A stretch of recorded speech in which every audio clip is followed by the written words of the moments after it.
Assalamualaikum warahmatullahi wabarakatuh. Sebelumnya, perkenalkan kami dari kelompok 3 yang beranggotakan Septi Nurul Dewi, Muhammad Abu Naifah, dan saya Nur Muhammad Al-Farabi akan membahas tentang materi karakteristik dan tujuan pembelajaran sejarah.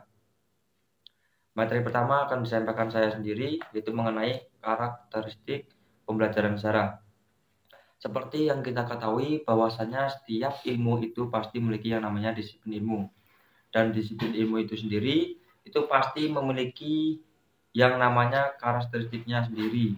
Jadi bisa dikatakan bahwasanya pembelajaran yang dilakukan setiap ilmu itu pasti memiliki karakteristik yang berbeda juga, terutama dalam ilmu sejarah. Adapun karakteristik pembelajaran sejarah yaitu yang pertama, pembelajaran sejarah telah mengajarkan tentang kesinambungan dan juga perubahan. Harus dipahami terlebih dahulu bahwasanya terdapat kesinambungan dari masa lalu yang telah membentuk masa kini, dan juga adanya perubahan dari unsur-unsur, nilai, dan juga tatanan masyarakat sebagai bentuk reinterpretasi terhadap perubahan zaman. Setiap perubahan terjadi dalam waktu, hidup manusia juga senantiasa dikuasai oleh waktu. Keberadaan manusia di dunia ini senantiasa ada saat awal dan saat akhir. Dalam jangka waktu antara awal dan akhir tersebut, itulah manusia mengarungi masa hidupnya dengan mensejarah. Yang kedua yaitu pembelajaran sejarah mengajarkan tentang jiwa zaman. Mempelajari sejarah secara tidak langsung berarti berusaha untuk memahami bagaimana pola serta tindakan manusia sesuai dengan sudut pandang dan tata nilai bermasyarakat pada masa lampau. Dengan demikian, mempelajari sejarah berarti juga telah mempelajari bagaimana semangat, ide, serta semangat jiwa manusia pada masanya. Baik, selanjutnya akan dijelaskan oleh Mbak Septi Nurmaldri. Yang ketiga, ada pembelajaran sejarah memiliki sifat kronologis. Materi sejarah tidak lepas dari periodisasi dan kronologi. Periodisasi diciptakan sesuai dengan kronologi suatu peristiwa. Pembelajaran kronologis mengajarkan peserta didik untuk berpikir secara sistematis, kronologis, serta memahami hukum kausalitas. Sejarah sebagai salah satu mata pelajaran yang diajarkan di sekolah dapat membantu peserta didik dalam perkembangan konsep yang matang tentang waktu dan kronologi. Yang keempat, ada pembelajaran sejarah pada hakikatnya mengajarkan tentang bagaimana perilaku manusia. Sejarah menceritakan tentang manusia, tentang masyarakat pada suatu bangsa. Gerak sejarah ditentukan oleh bagaimana manusia memberikan responnya terhadap tantangan hidup yang dialami dalam bentuk perilaku. Memahami dan menghayati perilaku manusia ini akan menjadikan seseorang mampu untuk mengambil nilai-nilai positif dan menerapkan dalam kehidupan sehari-hari. Yang kelima, ada kulminasi dari pembelajaran sejarah adalah memberikan pemahaman terhadap hukum-hukum sejarah.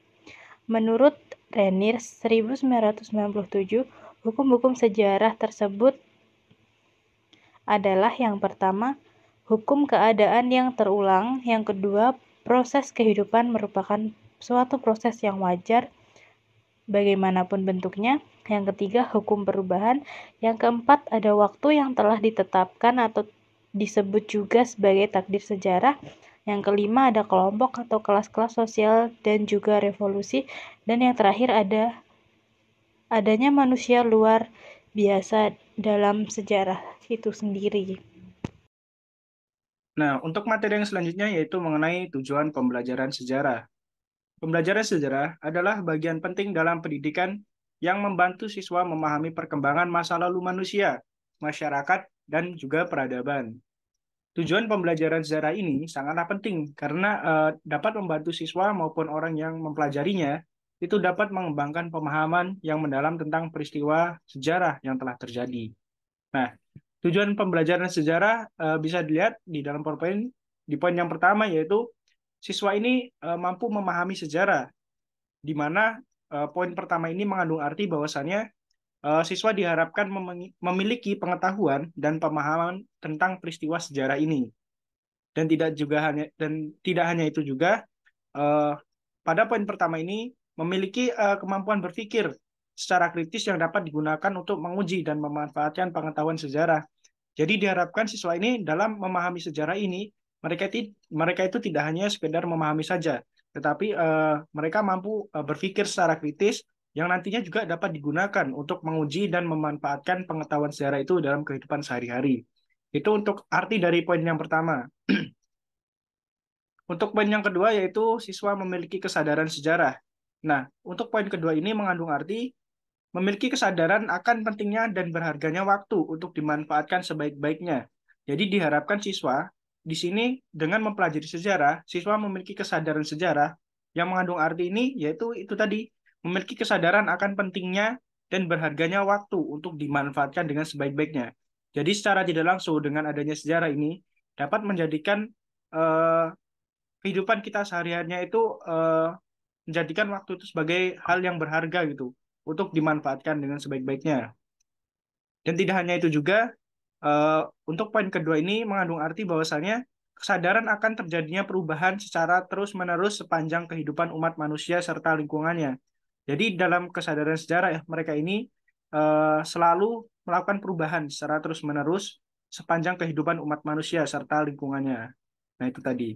Dan untuk yang poin terakhir, memiliki wawasan sejarah. Memiliki wawasan sejarah ini mengandung arti memiliki wawasan tentang kelangsungan dan perubahan dalam sejarah sebagai kesatuan 3 dimensi, yang dimana ada masa lalu, masa kini, dan masa yang akan datang. Nah, itulah tadi tujuan pembelajaran sejarah ada 3, gitu. Nah, itulah tadi sedikit penjelasan dari kami kelompok 3 mengenai materi karakteristik dan tujuan pembelajaran sejarah. Jika ada kurang lebihnya, kami kelompok 3 mohon maaf. Saya akhiri. Wassalamualaikum warahmatullahi wabarakatuh. Bring it back, make it clap. I got 3 old thoughts, new block, wear that damn. Bitches on my line, and you know